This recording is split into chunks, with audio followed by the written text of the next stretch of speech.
The Eagles just know how to find talent, man. They did a great job in this year's draft of digging deep and finding guys that are going to be able to make an impact right away on both offense and especially on defense. And that's just what the Eagles front office does these days, man. Howie Roseman is amazing. He finds guys that not only can make an impact, but guys that step up when things matter the most. Howie Roseman and the Eagles drafted 10 players in this year's draft, and the main thing that I think they got was value, and that's what Howie Roseman does. He digs deep, he finds those gems in the later rounds, and today I want to break down and talk about what the Eagles did get in this draft, because especially with their top 2 picks that they had, they got some great value and extra depth defensively. I love Andrew Mukuba, I love Jihaad Campbell. Let's get into this breakdown, but first off, I would really appreciate it if you would drop a like and subscribe. It only takes 5 seconds, plus you can always change your mind. We are on the road to 50,000 subscribers, and with your support, I believe that we can get there super fast. Alright, so the first player that I want to go over and break down is Jihaad Campbell, who the Eagles took with their late first round pick out of Alabama. He's 6'3" and weighs 244 pounds. He's 21 years old. He's super young with a ton of upside. He, of course, was drafted pick number 31, so a lot of value there. And in terms of his accolades, he was named to the first team All-SEC in 2024. He was a 5-star recruit coming out of high school. He definitely is a guy that has that kind of Pro Bowl potential, and he was giving a scouting grade of 89.40. In terms of what he did in college, in 2023 he played 13 games, he had 4 tackles for a loss, he had a half sack with an interception, 2 fumble recoveries, and then 3 passes deflected. In 2024 he played 14 games, had 117 total tackles, 12 tackles for a loss, 5 sacks, 1 interception, 2 passes deflected, 2 forced fumbles, and 1 fumble recovery.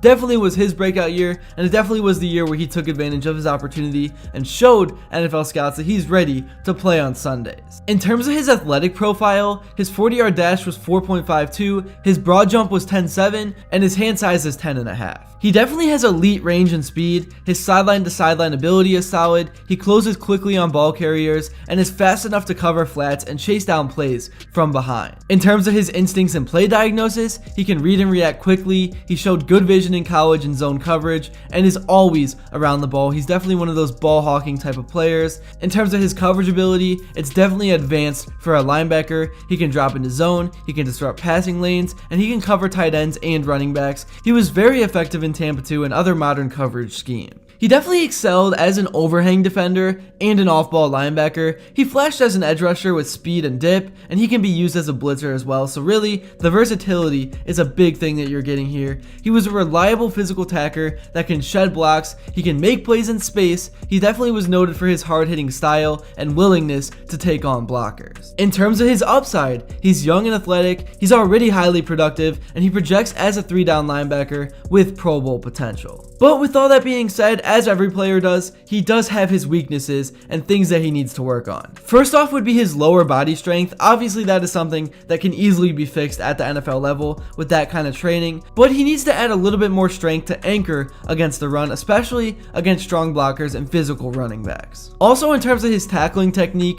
sometimes he can tackle a bit high, which can lead to extra yards after contact, and then also he occasionally loses discipline on scrambles, leaving his man early and allowing big plays. I really do think that Jihaad Campbell is going to be able to fit right in with what the Eagles already have at linebacker. I mean, those linebackers became super famous with what they did in the Super Bowl. So really all this is just extra added depth. There's no pressure. I love this pick. I think there's a ton of upside and a ton of ways to make this work. So overall, Jihaad Campbell brings the Eagles a rare blend of size, speed, and coverage ability at linebacker. He definitely has the tools to become a cornerstone player for this defense in the future. Alright, moving on, now let's talk about Andrew Makuba, the product of Clemson and also Texas. He was selected 64th overall and is a dynamic, versatile defensive back who brings both athletic upside and proven production to Philadelphia's secondary. He definitely had a decorated collegiate career. Obviously, there are a lot of things that he can work on, but just in terms of upside, I think he has a very high ceiling, and again, he is just another depth piece for the Eagles. He's 5'11", he weighs 186 pounds, his 40-yard dash time was 4.45, and in-game, his max speed was 20.7 miles per hour, so he definitely showed that speed.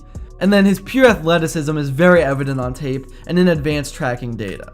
In 2022, he played 12 games at Clemson and had 54 total tackles, 1 tackle for a loss, 1 interception, and 3 passes deflected. And then in 2023 at Clemson, he played 10 games, had 42 tackles, with 2 tackles for a loss and 6 passes deflected, and 1 fumble recovery.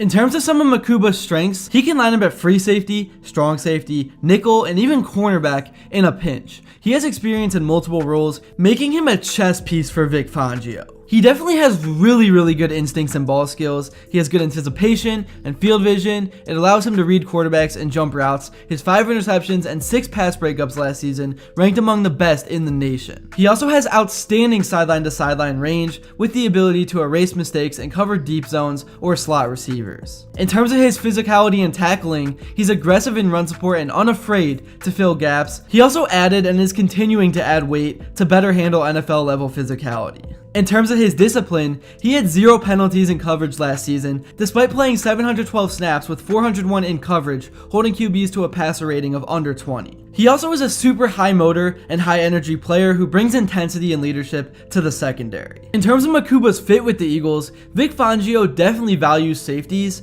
who can play multiple roles, rotate pre-snap and disguise coverages, and Makuba's experience at safety, nickel, and corner definitely fits perfectly. In terms of the playmaking need, with the departure of CJ Gardner-Johnson, Philly now lacked a true playmaker and ball hawk in the deep secondary, and Makuba's knack for turnovers and forced incompletions with a 26.1 forced incompletion rate directly addressed this void. So overall, Makuba brings elite versatility, range, and playmaking to the Eagles secondary. His ability to play multiple positions, create turnovers, and cover ground addresses Philadelphia's new most pressing defensive needs, if there were any, and with a high football IQ, clean play, and explosive athleticism, Makuba projects as a long-term solution at free safety and a potential difference maker in the Eagles' evolving secondary. Alright, so now to talk about the third selection that the Eagles made in this draft, let's talk about Ty Robinson out of Nebraska. Ty Robinson is a defensive tackle listed at 6'5", some people say he's 6'6", and he's around 300 pounds. His arm length is 32.5, his hand size is 10, and then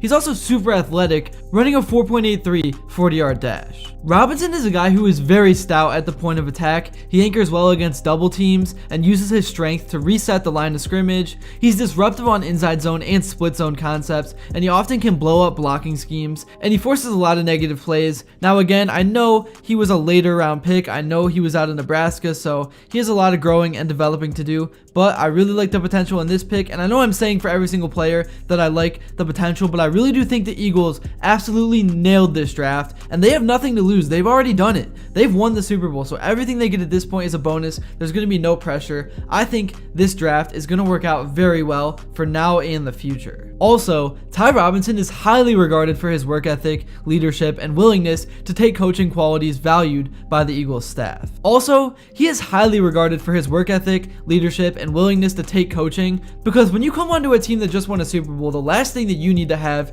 is an ego. You need to just go in and be willing to take advice from anyone. I'm not saying you have to agree with it, but the team's success speaks for itself, so I love this Ty Robinson pick. I think this is one that really could do wonders for the team down the line. I know the Eagles D-line is already stacked right now, and it's what they pride themselves on, but that is why I'm so excited about this pick, because it's just depth. If anything goes wrong, they have that extra guy, and also he's going to be able to sit behind one of the best defensive line units in the league and just learn, so that's why I think this works in all aspects. But again, like every player, he does have his weaknesses. He needs to further develop his hand technique as a pass rusher, particularly in working offensive linemen's hands and developing effective counter moves. And also, he has slightly shorter arms for his position, which can limit his ability to disengage from blocks against longer armed offensive linemen, and there are a lot of them in the NFL. So yeah, that's kind of my breakdown for the first 3 picks the Eagles made, or the top 3 picks, whatever you want to call it. Obviously, I know they made 10, so there still is 7 for me to cover. So this is going to be a 3-part video probably, but I just wanted to cover the top guys in this one. So let me know what you thought. If you enjoyed, please be sure to drop a like and subscribe. Again, the Eagles have nothing to lose right now. This next season is going to be fun because they're going to be able to experiment. They're going to be able to try some things. Obviously, they have that track record and they know how to win. So I think that Jalen Hurts has a lot to work with, and I think that he's going to have one of the best seasons of his career, and he could follow up last year's season statistically with an even better one. Please be sure to drop a like and subscribe if you haven't yet. Let me know what you would like to see next, and until then, I will see you all later.